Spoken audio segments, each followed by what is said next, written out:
여행으로 보는 세상 이준희입니다. 이번 시간에는 유성룡의 징비록 알아보도록 할게요. 유성룡은 정말 뛰어난 정치가였고 경제, 군사 전략가였습니다. 그래서 임진왜란이 일어났을 때 병서를 쓸 정도였는데요. 이순신 장군에게 증손 전수 방략이라는 병서를 직접 지어주고 그리고 이순신 장군이 활용하게 하기도 했습니다. 사실 우리나라의 임진왜란에 대한 정보가 많지 않습니다. 이 전쟁 당시에 대해서 정리해 놓은 문서가 많이 없었는데요. 유성룡이 파직당하고 안동으로 내려와서 징비록이라는 책을 쓰게 됩니다. 유성룡은 임진왜란 조선 선조시기에 영의정과 도제찰사를 담당했는데요. 이 전쟁이 시작했던 1592년부터 전쟁이 끝나는 1598년 7년간의 이 전황과 전쟁 이후의 상황까지 아주 종합적으로 구성해서 이 기록한 수기가 바로 징비록입니다. 난중일기와 함께 임진왜란 당시 상황을 자세히 알 수 있는 유일한 책이고요. 서책으로는 드물게 우리나라 국보 132호로 지정되어 있습니다. 아, 교수님, 그런데 전쟁 끝났는데 이거 왜 임진왜란에 대한 기록을 왜 써요?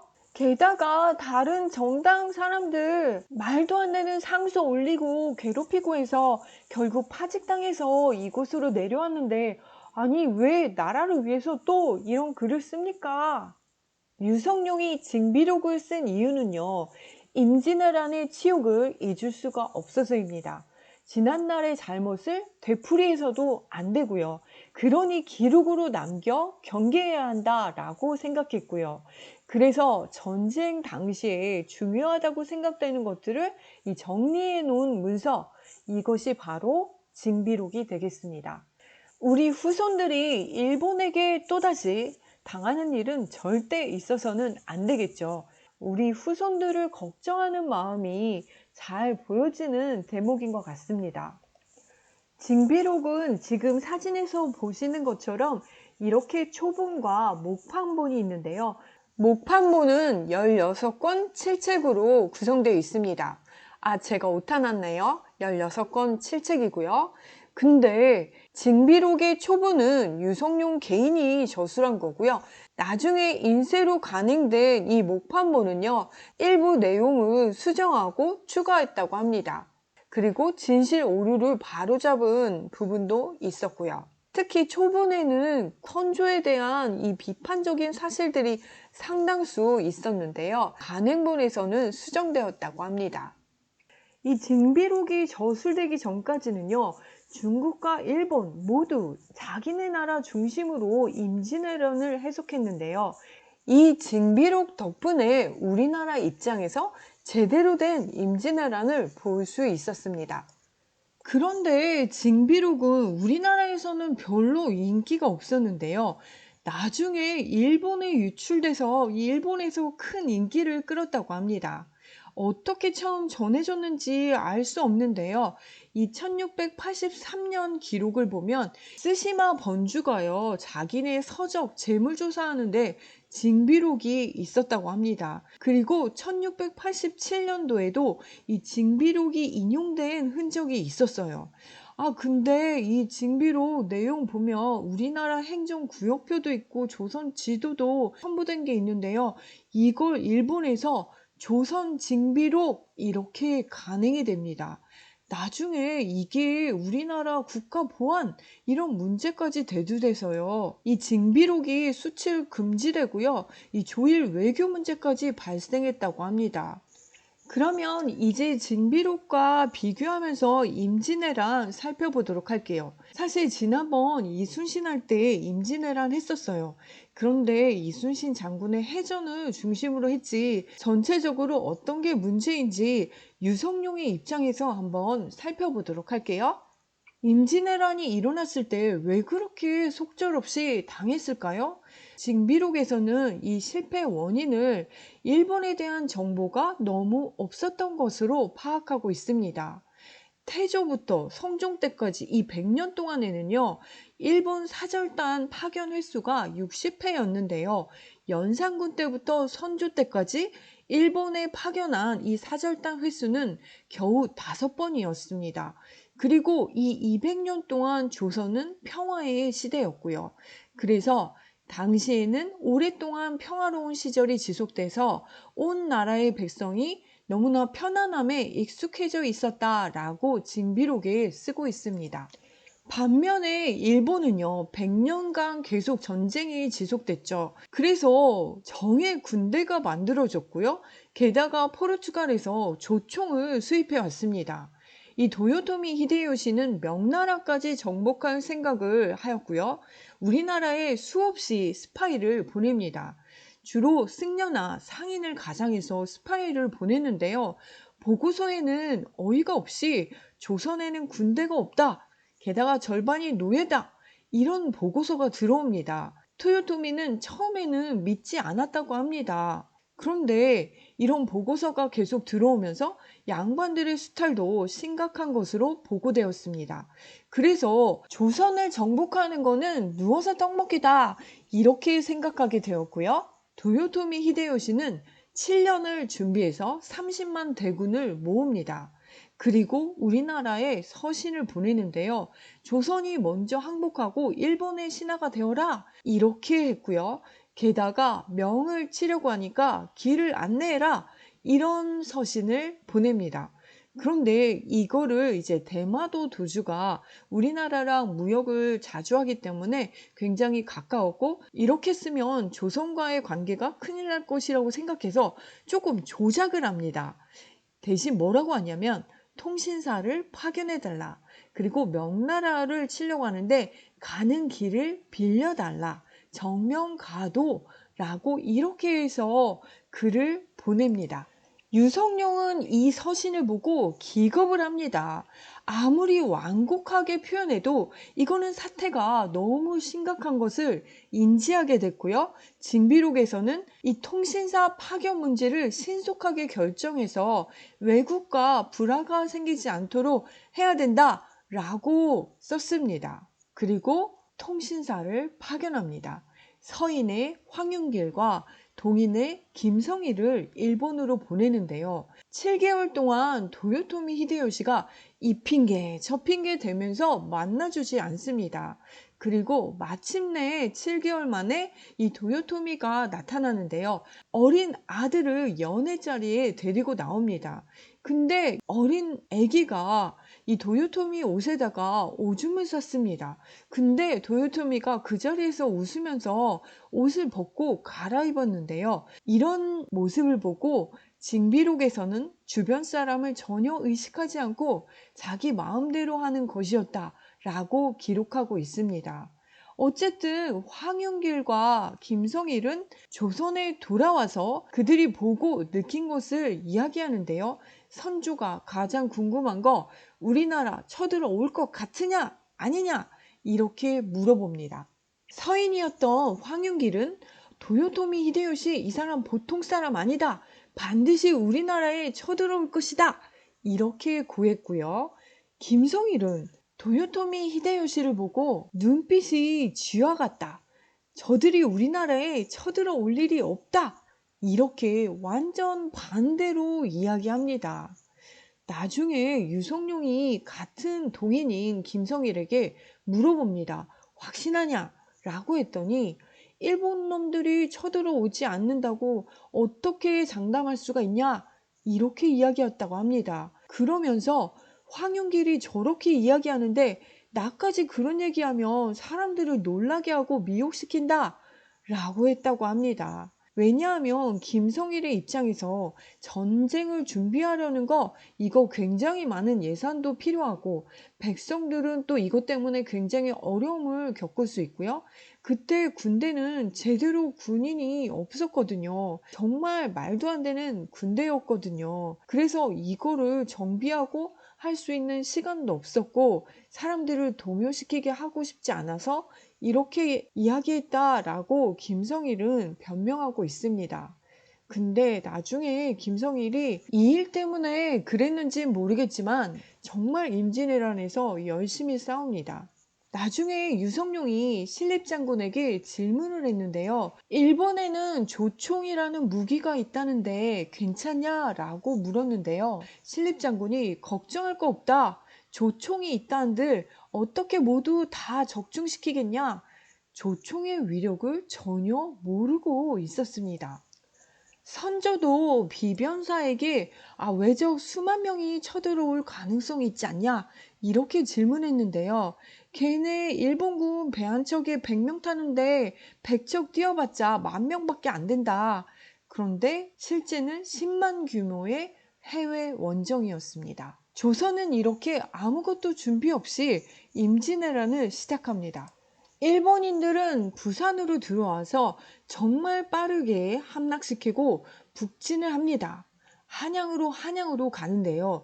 이 왜군이 문경세제 넘을 때쯤에 조선군들이 여기 배치되어 있는 거 아닌가?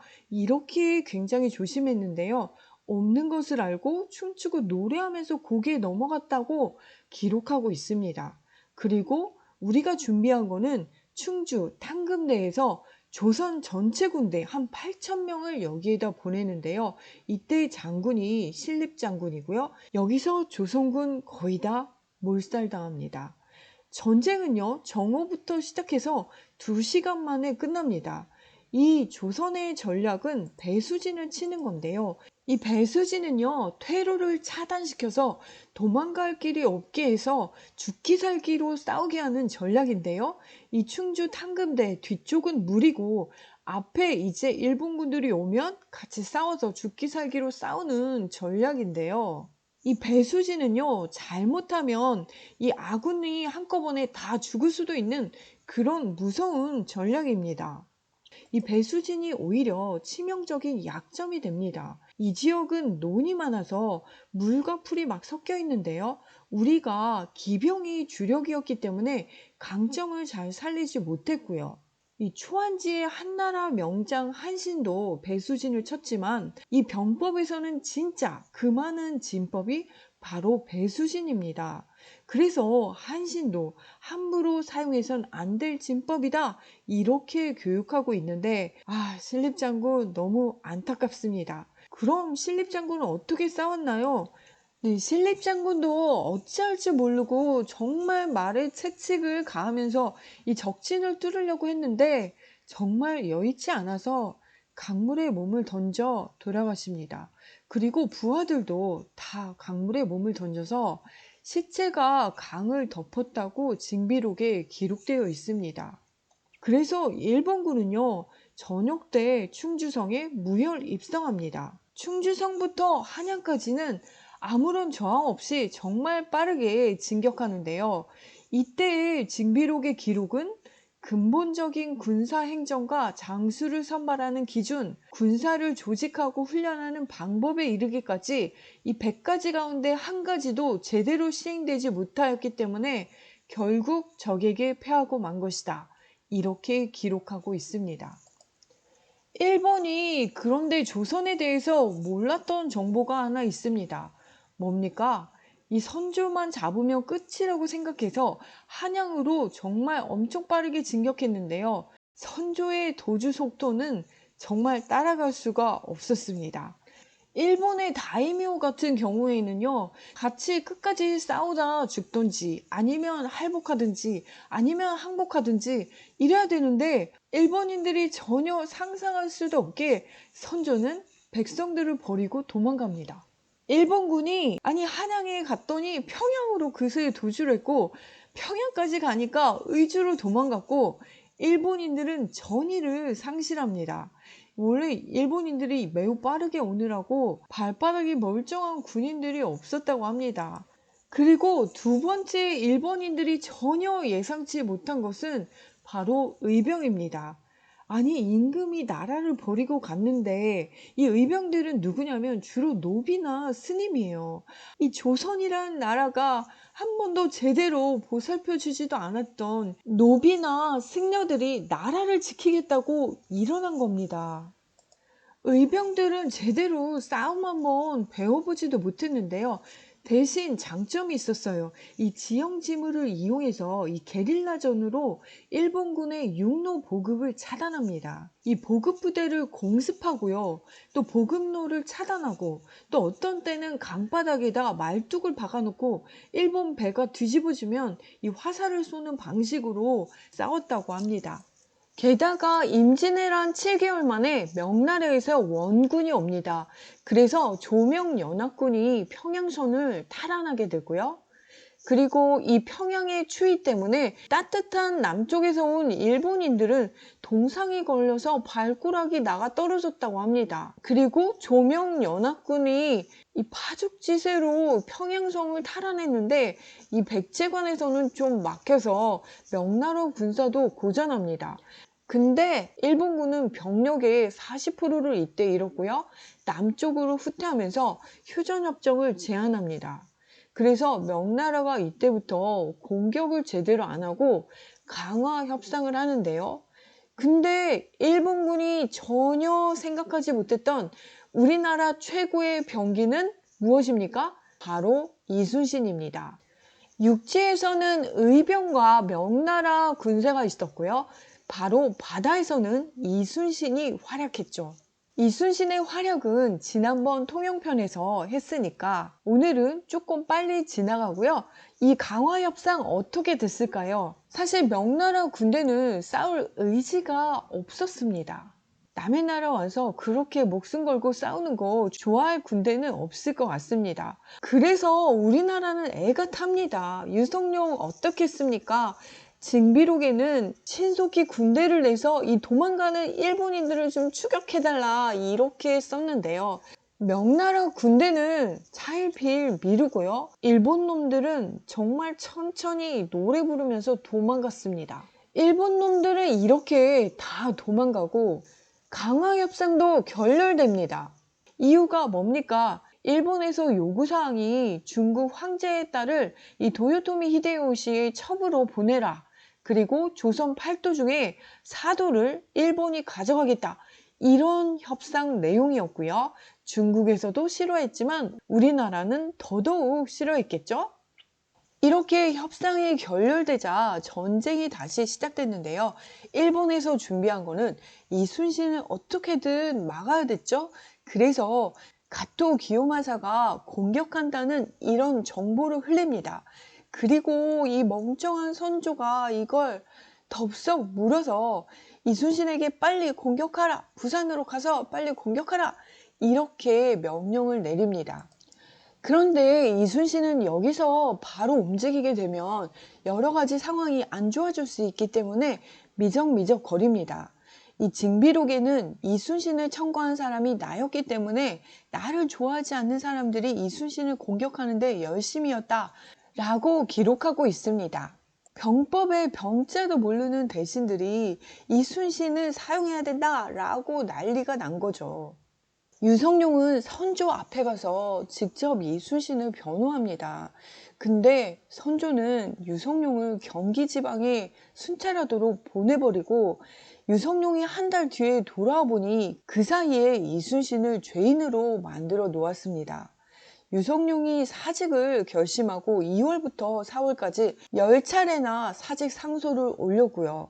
다행히 이원익하고 정탁 두 사람이 이순신을 옹호하는 바람에 간신히 참수형을 면하고 백의종군하게 되었습니다. 징비록에서는 이순신이 옥에서 나와 권율의 휘하로 들어가 이렇게 종군하니까 사람들이 이를 듣고 매우 슬퍼하였다라고 기록하였습니다.